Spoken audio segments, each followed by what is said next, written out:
It's so awesome. This is holy hot poetry slam. Holy shit. Yeah. And just super comfortable. So this is kind of a weird thing that I don't often do, but it's notes from a smoke in the forest, contemplating Reggie Watts' score. Wrestling with your inner demons is always more fun when there's Jello involved. For the sake of this poem, we can pretend tonight that I'm Jello bowling instead. We had too much time on a Greyhound to actually prepare the Jello. Somewhere in the world right now, Jello has been denied a spot on an elevator. Learning finally that there is not always room for it.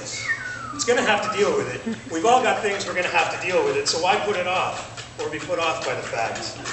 We are all jiggly things, bursting with flavor and deserve to be enjoyed. But that doesn't mean we should go forcing ourselves into the mouths of others. The only thing that should be forced into the mouths of others ever is oxygen, if they suddenly stop breathing. So let your freak flag fly, but don't throw it through the air like a javelin, because you could seriously hurt someone with that shit. You might not know it, but hundreds of people die from javelin accidents every year, and hundreds more are injured. Thousands have become pride amongst the injuries because, face it, some people are just bad at javelin.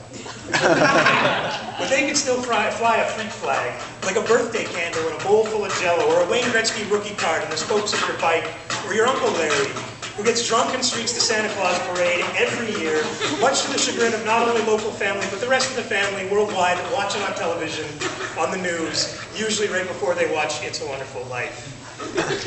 It is a wonderful life! That's why we all jiggle so well, and we're constantly trying to lick ourselves. That's why yoga has become so insanely popular. It's not a stretch to imagine yogis that can lick themselves with ease. Look, in a perfect world, Bill Cosby would sing all of our praises over pudding pops and milk. And he'd probably give each of us a sweater, but Bill's world's not perfect, and neither is our own, so we need to remember the tone of his laughter, to make our hearts giggle as we jiggle and juggle realities between the realms of fact and fiction, making things out of things to obstruct and distract things, while the thing king we should be thinking about has outthought us again, and is waiting for us to say, thank you. Entitlement spanks us at inappropriate moments. It has us thinking there's always room for us. We think there's always a room for us, but it could wind up a tomb for us. Just picture Jello lying lonely in a first-floor lobby somewhere. We shouldn't be feeding ourselves to each other in hospitals. We should be serving ourselves up fun. Life can be a picnic, just not all the time. Crime rates and real estates are simply statistics, and corporate police states are simply sadistic. It's as easy as looking at the numbers with feelings. Our dealings with one another are becoming an empty bowl. The point is to remain colorful, because nobody eats colorless Jello, ever. Except in bubble tea, but that's fucked up. So who's going to taste your jiggle if you're drab and colorless or totally transparent? Which isn't to say transparency is a bad thing. In fact, in most situations involving jiggle tasting, transparency can be a rather important part of the equation.